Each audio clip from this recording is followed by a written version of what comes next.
Welcome to 95 news. ప్రతి క్షణం ప్రజాక్షేమం కోసం నేను మీ మాధురి. జనంతో మనం మనతో జనం కార్యక్రమానికి స్వాగతం.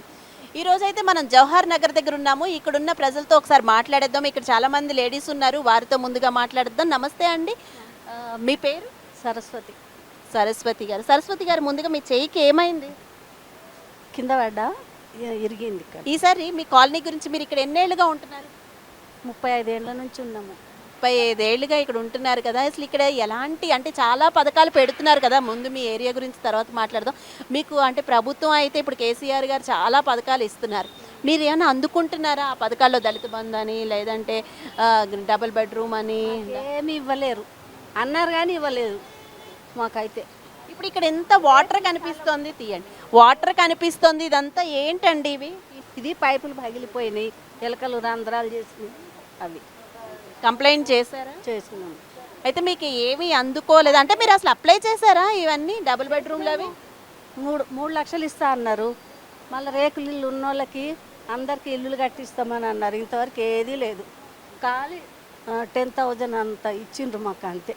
రేకులు ఇల్లు అని. మీరు మా 95 న్యూస్ ద్వారా ప్రభుత్వానికి ఏదైనా చెప్పాలనుకుంటే చెప్పండి. ఇల్లు కావాలి, డబల్ బెడ్రూమ్ ఇల్లు అయినా సరే, ఉన్న స్థలాన్ని ఇల్లు కట్టించినా సరే. మీరు ఎన్నేళ్ళుగా ఉంటున్నారు ఈ ఏరియాలో? మేము 30 ఏళ్ళ నుంచి ఉన్నాం. అప్పటికి ఇప్పటికీ అంటే ఈ ఏరియా అయినా బాగుపడి బాగుంది అని అనిపిస్తుందా ఇప్పుడున్న అధికార పార్టీ? బాగుంది అనిపిస్తుంది కానీ మా పిల్లలు కష్టపడి చదివినారు, జాబులకి ఎగ్జామ్ రాస్తున్నారు గవర్నమెంట్ వాటికి. 5 జాబులు కావాలి మాకు, అంతకన్నా ఆశ ఏం లేదు. నమస్తే అండి, మీ పేరు? నమస్తే అండి, నా పేరు దివ్య అండి. దివ్య గారు, ఎన్నేళ్ళ నుంచి ఉంటున్నారు ఈ ఏరియాలో? నేను వచ్చేసి నాకు మ్యారేజ్ అయ్యి 9 ఇయర్స్ అవుతుందండి. సో నేను 9 ఇయర్స్ నుంచి ఇదే ఏరియాని చూస్తూ ఉన్నాను. నేను పబ్లిక్ సేవ్ అంటే నాకు చాలా ఇష్టం. నాకు ఎన్జిఓ కూడా ఉంది. సో ఇక్కడ 100 మెంబర్స్ లేడీస్కి కూడా మనం ఫ్రీ ఉచితంగా టైలరింగ్ కోచింగ్ నేర్పించాము. సో నైస్, ఓకే, బాగుందండి. ఓకే, అంటే ఇక్కడ మీకు ఏమేం ప్రాబ్లమ్స్ ఉన్నాయి? ఇప్పుడు నెక్స్ట్ మనం మెయిన్ది మాట్లాడుకుందాం. మహిళా బిల్లు రిజర్వేషన్ 33% పెట్టారు కదా. మీకు ఎలా అనిపిస్తుంది ఇలా మహిళలు రాజకీయాల్లో కూడా ఉన్నతంగా ఎదుగుతుంటే మీకు ఏమనిపిస్తుంది? మహిళలు రాజకీయంలోకి ఉండాలి, అన్నిట్లో ఉండాలండి. ఇప్పుడు ప్రతి యాక్టివిటీస్లో ఉండమని చెప్తున్నాం మహిళలకి.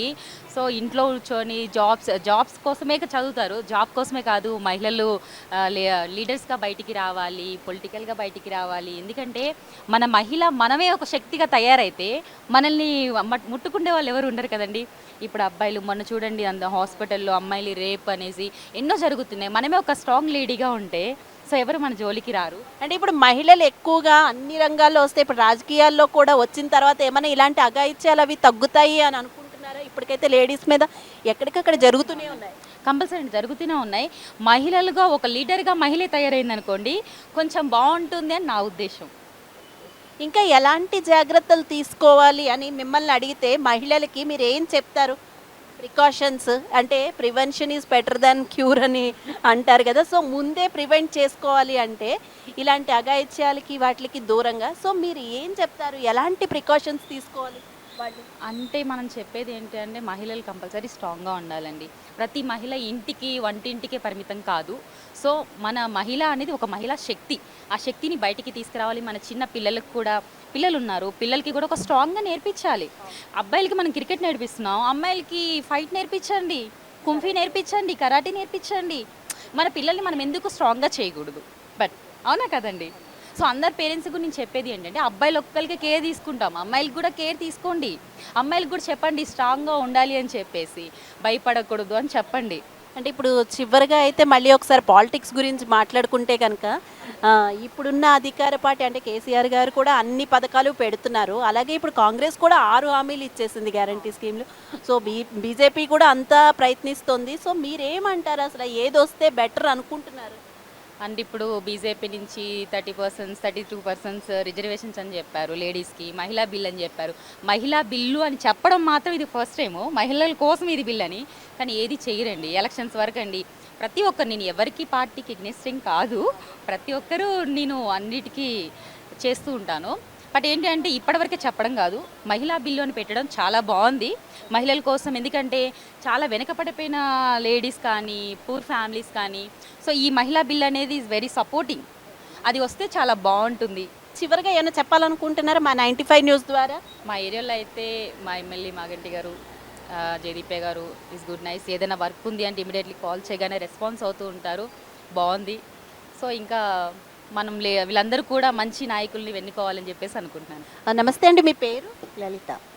లలిత గారు, మీరు ఎన్నేళ్ళుగా ఉంటున్నారు ఈ ఏరియాలో? 16 ఇయర్స్ అవుతుంది. 16 ఇయర్స్గా ఉంటున్నారు. ఇప్పుడు మీకు అంటే ఉన్న ఏమైనా ప్రాబ్లమ్స్ ఉన్నాయా అండి ఇక్కడ? ప్రభుత్వానికి ఏదైనా చెప్పుకోవాలి అనుకుంటున్నారా? అనుకుంటున్నానండి. యాక్చువల్గా నేను ఒక క్యాన్సర్ పేషెంట్, బ్రెస్ట్ క్యాన్సర్ వచ్చింది. ఒక 6 మంత్స్ అవుతుంది ట్రీట్మెంట్ తీసుకుంటున్నాను బసవతారకంలో. ఆరోగ్యశ్రీ ద్వారా అన్నీ అవైలబిలిటీ లేవు అక్కడ.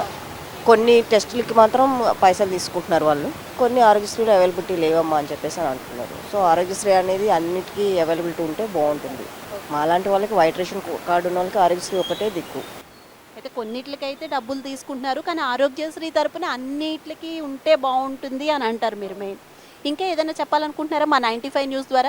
అంటే ఇప్పుడు ఉన్న అధికార పార్టీ కేసీఆర్ బీఆర్ఎస్ కూడా అన్ని పథకాలు ఇస్తున్నారు. ఇప్పుడు మళ్ళీ కాంగ్రెస్ వస్తుంది, మేము 6 హామీలు ఇస్తున్నాం అంటున్నారు. అలాగే ఇప్పుడు బీజేపీ కూడా రకరకాల మేనిఫెస్టోలు ట్రై చేస్తున్నారు, మేము కూడా బాగా ఇస్తాం వాళ్ళకన్నా అంటున్నారు. సో మీకేమనిపిస్తుంది, ఏ పార్టీ వస్తే బాగుంటుందని? ఏ పార్టీ వచ్చినా కూడా సో ప్రజలు అనేది మంచిగా చూసుకుంటే బాగుంటుంది. ఏ పార్టీ వచ్చినా ప్రజలు మంచిగా ప్రజల్ని బాగా చూసుకునే వాళ్ళు రావాలి అంటారు, అంతే. మీకు అన్నీ అందుతున్నాయండి డబుల్ బెడ్రూమ్లు అవి? లేదండి, అప్లికేషన్ అయితే పెట్టాం కానీ ఇంతవరకు అయితే రాలేదు. వస్తుంది అనే ఆశ ఉందా? ఎందుకు రాలేదంటారు అసలు? ఇక్కడ చాలా మందికి రాలేదంటారు. మందికి రాలేదు. అప్లికేషన్స్ అవి ఇచ్చారా? పెట్టాము, వస్తాయి అని అంటున్నారు, చూడాలి. నమస్తే అండి, మీ పేరు? జి గోపాల్ రెడ్డి.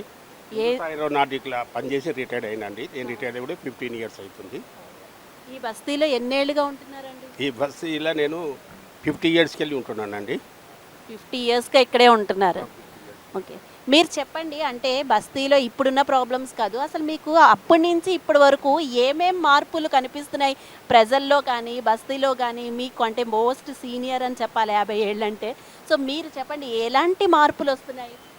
జనరేషన్ ఎక్కువైంది, అవసరాలు తక్కువైనాయండి. అప్పుడు 20 కింద వేసిన డ్రైనేజీ వాటర్స్ అట్లే ఉన్నాయి, వాటర్ పైప్ లైనర్స్ అట్లే ఉన్నాయి, పట్టించుకునే నాతో చాలా తక్కువ. అంటే ఇప్పుడు ఇక్కడ ఉన్న ఇబ్బందులు ఏంటండి? అంటే డ్రైనేజ్ సిస్టమ్ అది అంతా సరిగ్గా లేదా ఏంటి? ఇక్కడ మున్సిపాలిటీ వాళ్ళు అది వస్తున్నారా పొద్దున్నే అన్ని క్లీనింగ్ అవి ఎలా ఉంటుంది? వస్తారండి, చెప్పిన తర్వాత 1 వీక్ తర్వాత వస్తారు. అది బత్మాడంగా డ్రైనేజ్ వాటర్ అంతా ఇంట్లో స్టాక్ అవుతుంది, మ్యాన్హోల్స్ నిండి స్టాక్ ఉండి ఎవరైనా గిట్టనే హౌస్ ఉన్న వాళ్ళు ఇప్పుకొని ఉంటే ఆ హౌస్లకు మొత్తం ఈ వాటర్ లీక్ అవుతుందండి. ఆ వాటర్ కలిపి అది తీసింది ఇప్పుడు ఇదంతా మీకు కనపడేది. వాటర్ అయితే ఇక్కడంతా ఉంది. అంటే మరి ఇక్కడ ఉన్న కార్పొరేటర్ ఎమ్మెల్యేలు ఎవరు వచ్చి పట్టించుకోవట్లేదండి? ఇప్పుడైతే ఎలక్షన్స్ టైం మేము అది చేస్తున్నాం ఇది చేస్తున్నాం అని అందరూ అంటున్నారు కదా. ఈ బస్తీని అంతా ఇది పుకర్నగర్ కానీ ఎవరు పట్టించుకోరండి ఎక్కువ. ఈ బస్తీ అసలు ఎన్నేళ్ళుగా ఉందండి? ఇక్కడ దగ్గర 50 ఇయర్స్ అవుతుందండి. 1970 నవంబర్లో స్టార్ట్ అయింది, 73 నవంబర్. అంటే చాలా పాత బస్తీ అన్నమాట. సో మీరు ఏం చెప్పాలనుకుంటున్నారు ప్రభుత్వానికి? ప్రభుత్వానికి చెప్పాలి ఏందనుకుంటే ఇంట్రెస్ట్ సూపర్ అండి. వాళ్ళ అవసరం ఉన్న వాళ్ళ మనసులకే వాళ్ళకే జనరల్ పబ్లిక్ ఇంట్రెస్ట్ సూపర్. వాళ్ళ క్యాండిడేట్లకు వాళ్ళకు పనిచేసి పెడతారు. అసలు ఇప్పుడు ఎలక్షన్స్ టైం రాబోతుంది. సో ఏ పార్టీకి ఆ పార్టీ చాలా మేనిఫెస్టోలు అంటే మేము అవి ఇస్తాం ఇవి ఇస్తాం అని చాలా చెప్తున్నారు. ఏ పార్టీ వస్తే మన అంటే మీ కష్టాలు తీరుతాయి అనుకుంటున్నారు? నేను అనుకుంటున్నాను కష్టాలు తీరుకుంటే బీజేపీ వస్తే కష్టాలు తీరుతామని అనుకుంటున్నామండి. మీ పెళ్లి రోజు, పుట్టినరోజులు, మరే ఇతర శుభ కార్యక్రమాలకైనా మీ బంధువులకు, శ్రేయోభిలాషులకు శుభాకాంక్షలు చెప్పాలనుకుంటున్నారా? మీ ఇంట్లో జరిగే శుభకార్యాలను టీవీలో చూడాలనుకుంటున్నారా? అయితే ఆలస్యం ఎందుకు? 95 న్యూస్ అందిస్తుంది మీకు ఆ అద్భుతమైన అవకాశం. ఆలస్యం ఎందుకు? స్క్రీన్ పై కనిపించే ఈ నంబర్కు వెంటనే డయల్ చేయండి. మీరు చెప్పే శుభాకాంక్షలు ప్రత్యక్ష ప్రసారంలో చూడండి. మీరు డయల్ చేయవలసిన నంబర్ 9912696750.